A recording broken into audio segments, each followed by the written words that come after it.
Friends, गति the speed welcomes you. गति the speed में आपका स्वागत है।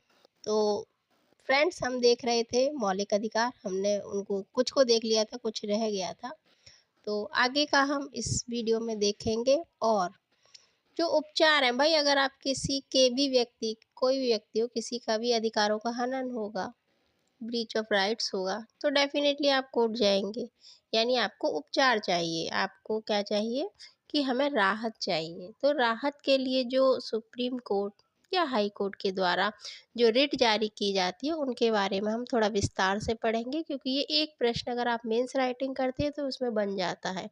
और अगर आप वनडे दे रहे हैं तो फिर उसमें भी बनेगा। भाई कौन इसमें पूछ लेते हैं कि कौन सा इसमें से नहीं दिया जाता है, या कौन सा बाय कोर्ट दिया जाता है, कौन सा प्राइवेट व्यक्ति के द्वारा दिया जाता है। ऐसे प्रश्न बनते हैं, उसको थोड़ा सा हम विस्तार में देखेंगे।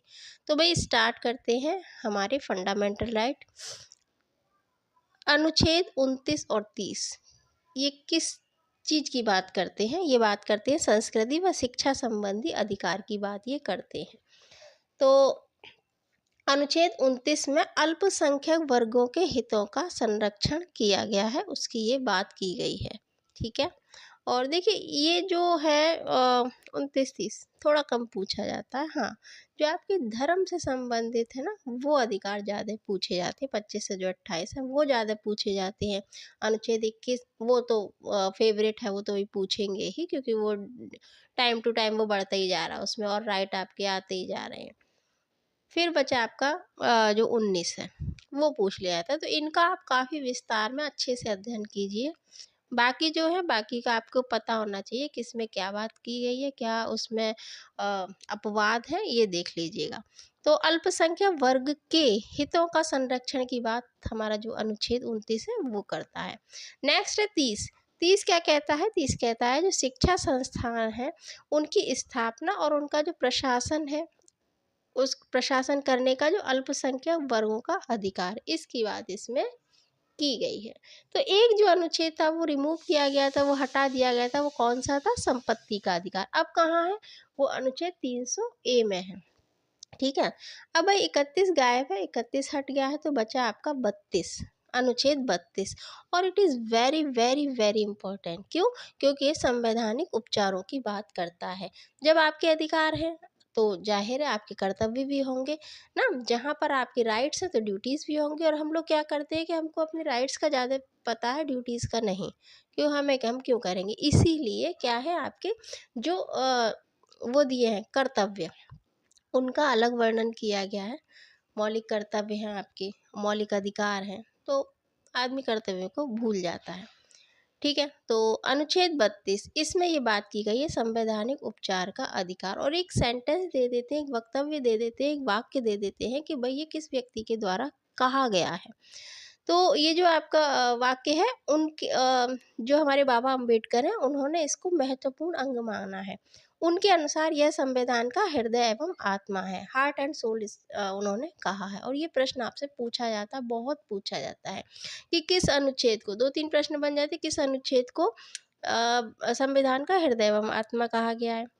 फिर संविधान का हृदय एवं आत्मा किस व्यक्ति ने अनुच्छेद 32 को कहा है, या संविधान का हृदय एवं आत्मा बाबा अम्बेडकर ने किस अनुच्छेद को कहा है। तो इस तरीके से इसमें भी प्रश्न बन जाते हैं। तो आप इस वाक्य को, इस सेंटेंस को, इस वक्तव्य को आप याद रखिएगा। तो भाई उपचारों की बात करता है। अब आपके उपचार आए, आपका हनन हुआ, हमारा हनन हुआ, किसी का भी हुआ। ठीक।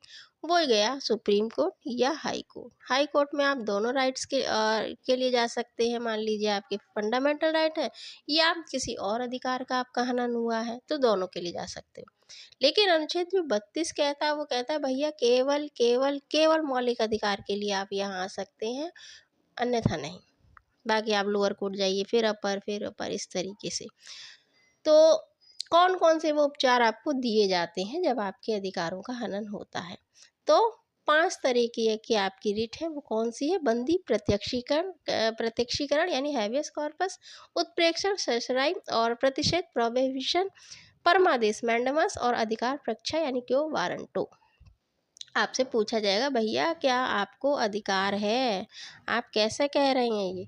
ठीक है। तो पहला है आपका बंदी प्रत्यक्षीकरण अर्थात हैबियस कॉर्पस। इस शब्द का जो शाब्दिक अर्थ है, जो इसका मीनिंग है वो है बंदी को प्रत्यक्ष कीजिए।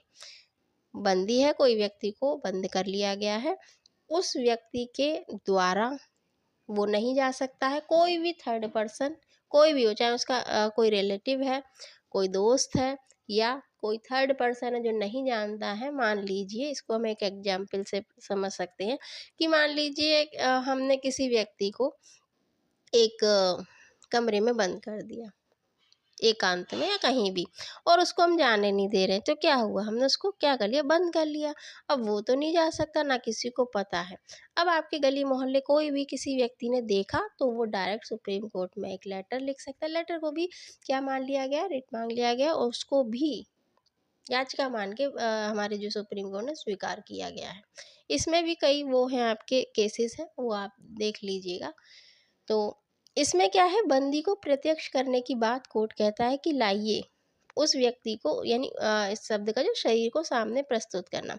इसके द्वारा जो कोर्ट है वो कहते हैं कि बंदी करता व्यक्ति को यह आदेश देते हैं कि उस व्यक्ति को जिसको बंदी बनाया गया है उसको 24 आवर्स में हमारे सामने प्रस्तुत करो, जिससे हम ये सोच सकें, जिससे हम ये पता कर सकें कि क्या ये सही है या गलत है, क्या ये विधि सम्मत है या नहीं। अब मान लीजिए किसी क्रिमिनल को बंद किया गया, तो वो थोड़ी नहीं कह देगा कि हमको बंद कर लिया, बंदी प्रत्यक्षीकरण नहीं।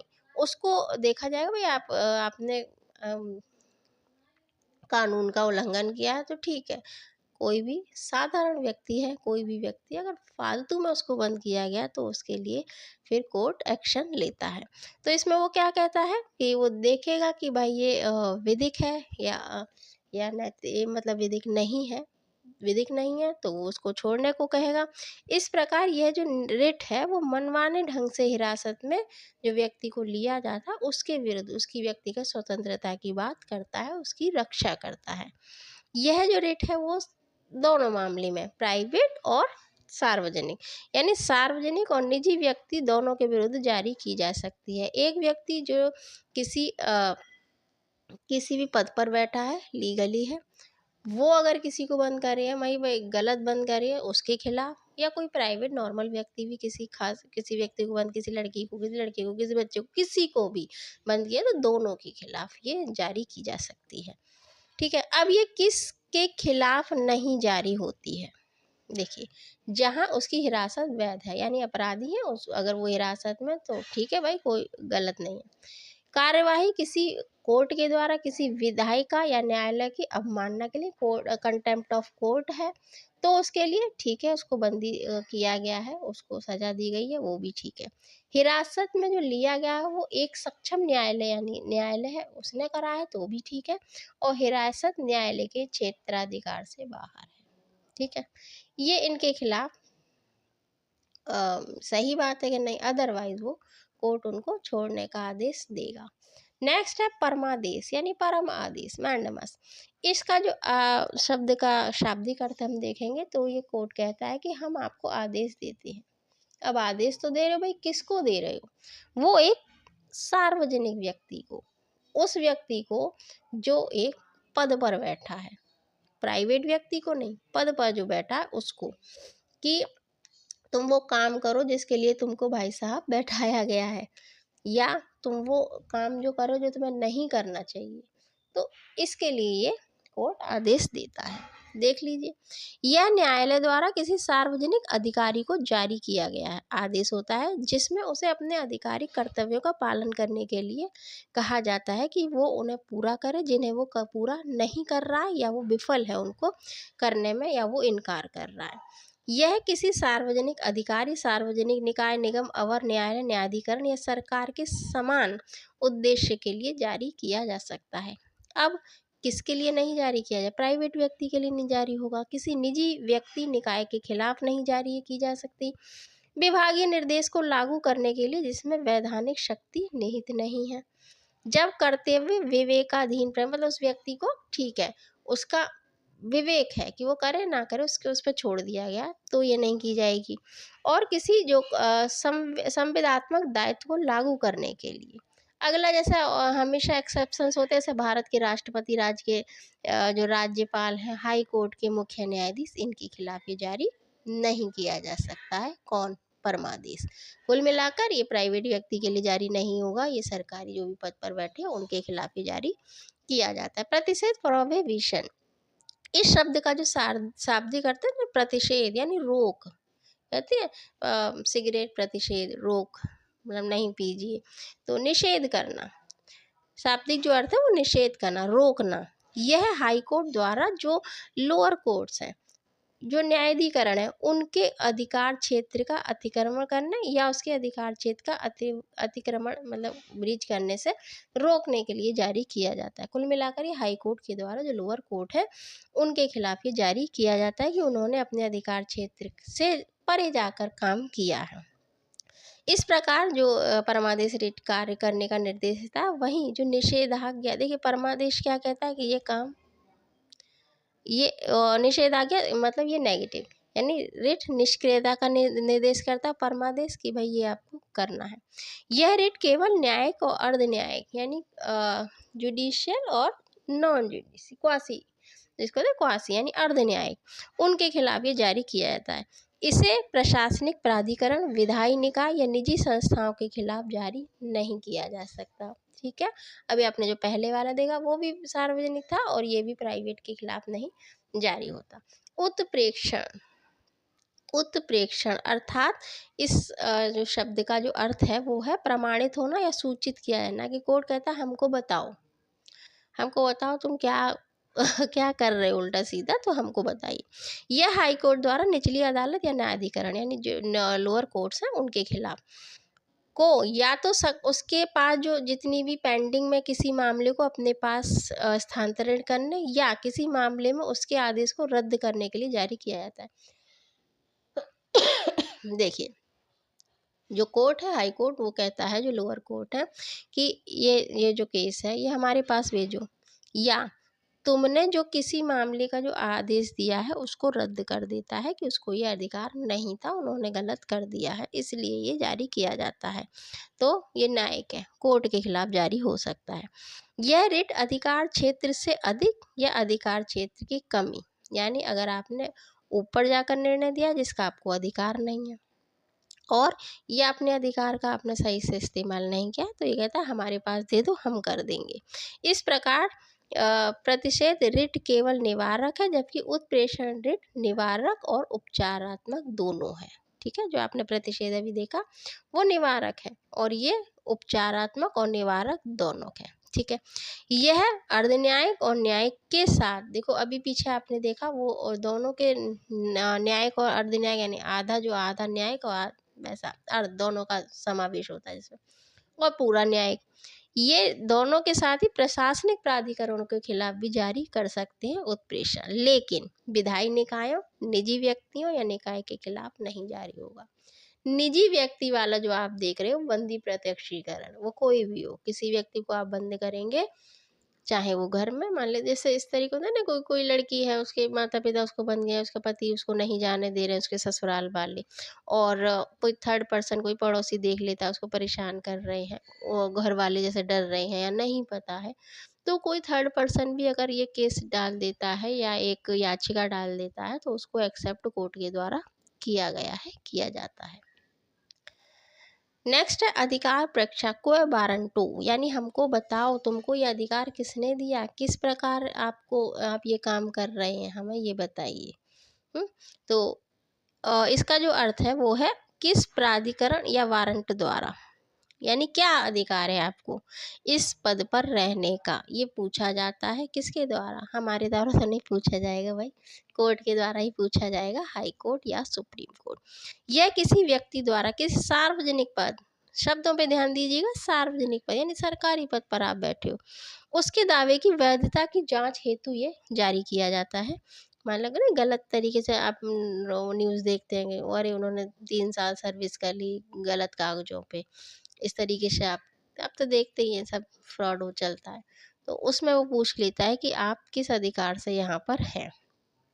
ठीक है, और किसी सार्वजनिक पद के दावे की वैधता जांच के लिए न्यायालय द्वारा इसको जारी किया जाता है। इसलिए यह किसी व्यक्ति द्वारा सार्वजनिक पद के अवैध अतिक्रमण को रोकता है। ठीक। अन्य रिटों के विपरीत ये क्या है, किसी भी इच्छुक व्यक्ति द्वारा इस रिट की मांग की जा सकती है, ना कि केवल पीड़ित व्यक्ति द्वारा। तो ये नहीं है कि जो उससे पजिल्ड है, जो परेशान है, वही करे, कोई भी इच्छुक व्यक्ति उसके मांग कर सकता है। अगर आप किसी भी ऑफिस में जाते, मान लीजिए आप परेशान है, भगवान ना करे आप परेशान, तो आप उस व्यक्ति के भाई ये है नहीं, गलत तरीके से यूज कर रहे हैं, आप तो परेशान है, बट कोई और व्यक्ति को पता पड़ जाता है तो वो भी कर सकता है। इस रेट को केवल संविधान या किसी कानून द्वारा बनाए गए स्थायी रूप से महत्वपूर्ण सार्वजनिक कार्यालय के मामले में ही जारी किया जा सकता है। तो इतनी बात आप याद रख लीजिएगा कि भाई सार्वजनिक पद होना चाहिए, इसे मंत्रिस्तरीय या निजी कार्यालयों के मामले में जारी नहीं किया जा सकता है। तो भाई ये आपकी पांचों क्या हुई, रिट हुई, आपकी जो आपके उपचार आपको प्राप्त होते हैं वो है। और ठीक है, इनको देखिए, इनको पढ़िए, इनको समझिए, जहाँ नहीं समझ में आए यू कैन आस्क अस, आप हमसे पूछ सकते हैं। और किसी खास टॉपिक पर वीडियो चाहिए बताइएगा, अपनी राय अपना मशवरा ज़रूर दीजिए, that is very important for us. और अच्छा लगा हो तो लाइक करें, शेयर करें, सब्सक्राइब करें, अपनी प्रतिपुष्टि दें। कीप रीडिंग, फिर मिलते हैं। Thanks for watching. जय हिंद।